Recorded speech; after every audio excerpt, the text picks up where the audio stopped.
What's going on, everyone? I'm just a typical, average American here today to react and learn about Canada's enormous new military buildup plan.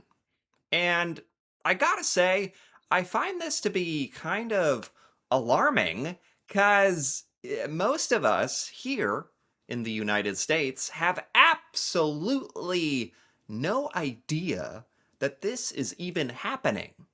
Like, what are our news outlets even doing? This is literally the first time that I'm even hearing about this being a thing. So it says here that Canada is moving ahead with its greatest military modernization effort in recent history, which sounds pretty impressive, pretty important. So today, I really want to check out this video here and learn more about what exactly Canada is doing. So let's take a look. So Canada is moving ahead with one of the greatest defense buildups in its modern history.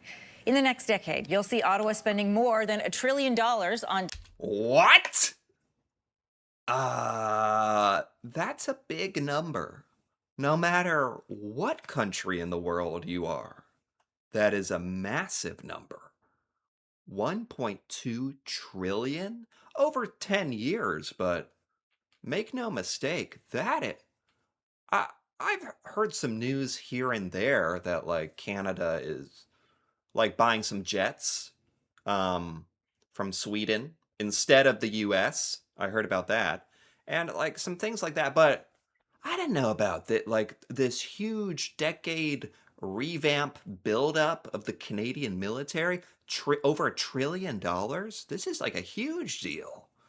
Um yeah, and again, it's like I'm pretty sure Donald Trump, one of the things he has criticized about Canada recently, something that goes into his decision making for how he treats Canada, is that he thinks Canada like doesn't take the military seriously.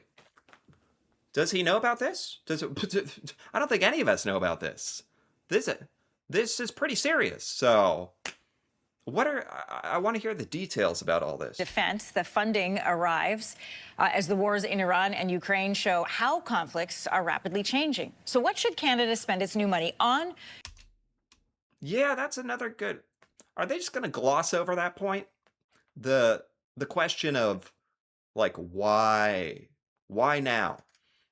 Because they're talking about like the war in Ukraine, Russia, Iran, the U.S. I can't help but wonder, like, is that there's a lot of military conflicts, a lot of wars going on right now in the world, a lot of uncertainty, a lot of death and destruction, and it is disturbing. And perhaps that's enough of a reason for any country to take a second look at building up their military.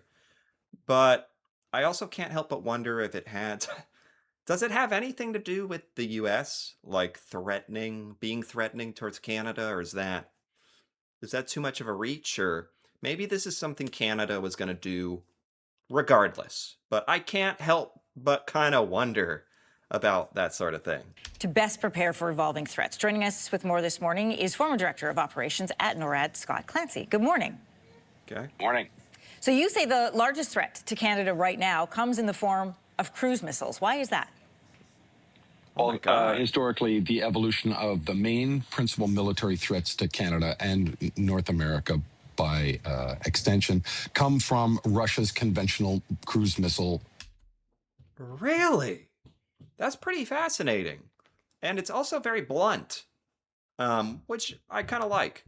What does Canada view as the greatest threat to it?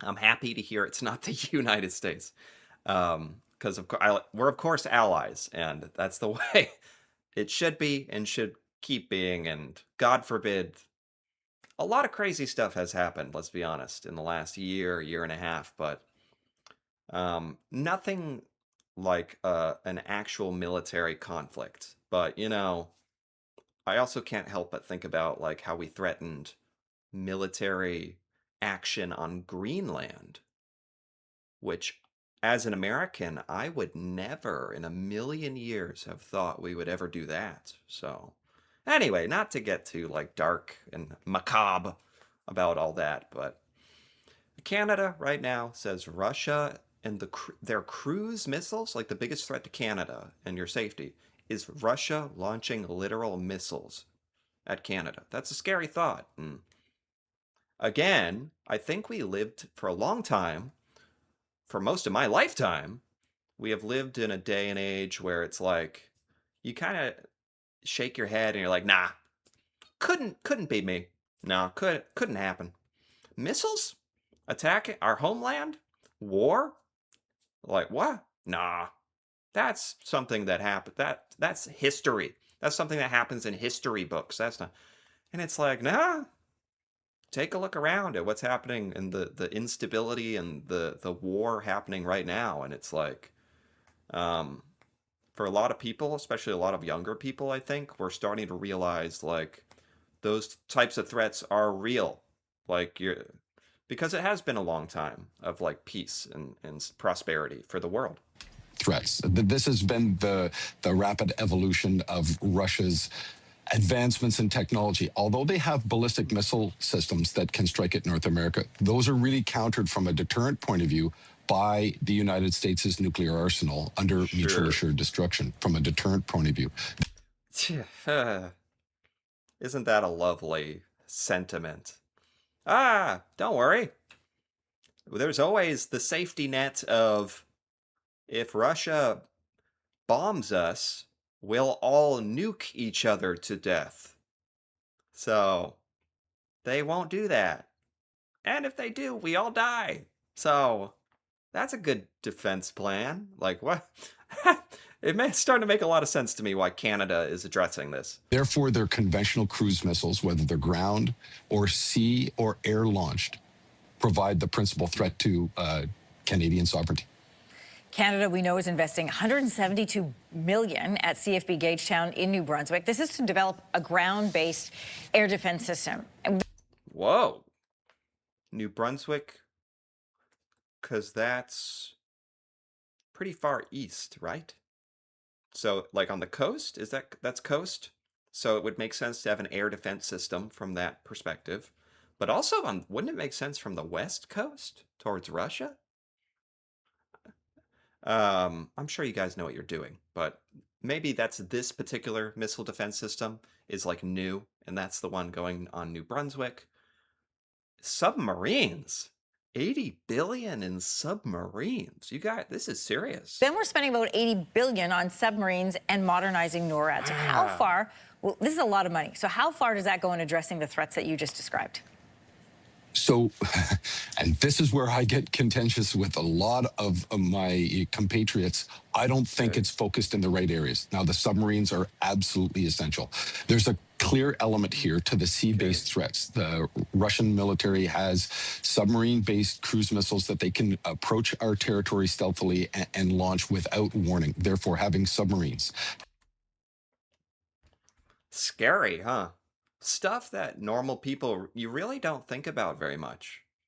Like that there are people out there like Canadian military constantly surveying the water to make sure we can all sleep at night safely and that we don't have to worry. But it is somebody's job to worry about covert Russian submarines sneaking up on North America and bombing us, and that's why we need Canada needs all these submarines. And as an American, that certainly makes me even feel better as allies, and because what protects Canada also in a way protects America. So we're very much in a symbiotic relationship with that, and so I approve. Having surface vessels and frigates, the procurement of the new P-8 maritime patrol aircraft and drones, these all serve to counter that kind of threat. But those ground-based air defense systems that are that you talked about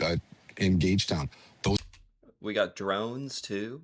I know drone warfare has become a massive deal in Ukraine and Ukraine combating Russia, and it's scary. It's all very scary. It used to be just like missiles are this faceless killing machine. Now it's literally flying machines with guns and bombs going around, faceless, that killing humans, you know. Perhaps, and it's a necessary evil that we have them too against Russia, and but it's certainly scary looking at like modern warfare. Are not focused on countering the NORAD threats. They're focused on providing coverage, air defense coverage for our deploying ground forces. That is not the kind of defense that we need here in Canada. We need localized area air defense systems.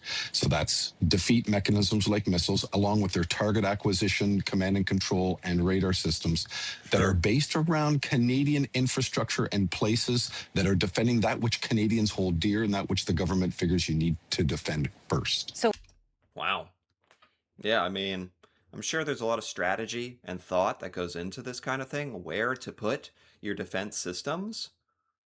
I don't know if the military ever, like, I would believe that the military would be like, oh, it's a bit of an eyesore to put rocket defense, like, turrets around Ottawa.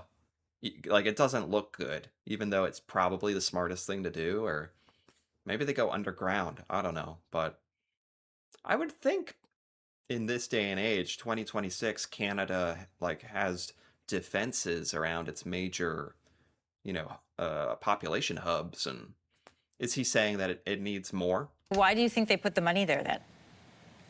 Well, Canada has a long history of fighting the away game before the home game, where we say if we counter Hmm. those threats from afar, and we did this in World War One, World War Two, Korea, as well as the war in Afghanistan. The whole global war on terror was about countering those threats to Canada away so that they won't manifest at home. The reality is, I see.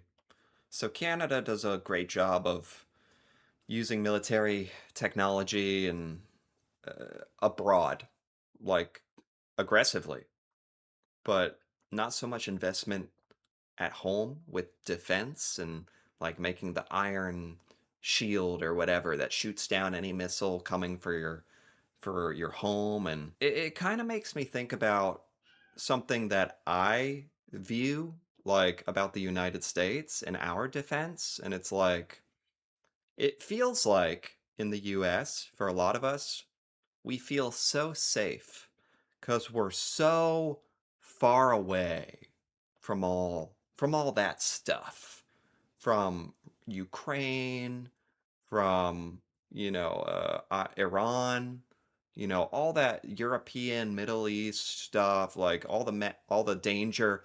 So in the U.S., I don't know about Canadians, but you get that sense of like, but we're so far from all that. We'll be fine. We don't need to worry about like danger here at home. Then of course we've had like Pearl Harbor and like 9/11 and stuff. So that's not it's a pretty flawed way of thinking, but I think it's a way of thinking that a lot of Americans do view things like, we're just so far away geographically. So we're safe. I don't know if Canadians feel that way and if that has anything to do with like maybe getting lulled into like a sense of false security about this stuff. in a return to great power competition, North America becomes the soft underbelly of that threat. So our forces are strong away, but we're not strong at home. Okay. So when we think about preparing then for conflict today, we've got the wars in Ukraine and Iran. They showed us that small drones and low-tech strategy can keep much conventionally stronger militaries at bay. How then should Canada Sure. capitalize on those lessons as we're making big new investment? So either end of that conversation has got it wrong. It's not high-end, exquisite military force like just the American military, where you have big five industrial-based companies that are providing all of those exquisite capabilities. And it's not on the other end of the spectrum, just low-tech, highly innovative, but very small capabilities. So what we're seeing is you need both highly.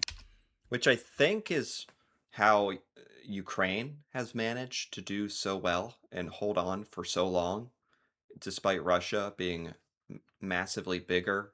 and having a lot more resources or money or military, or it hasn't really manifested in them bulldozing over Ukraine.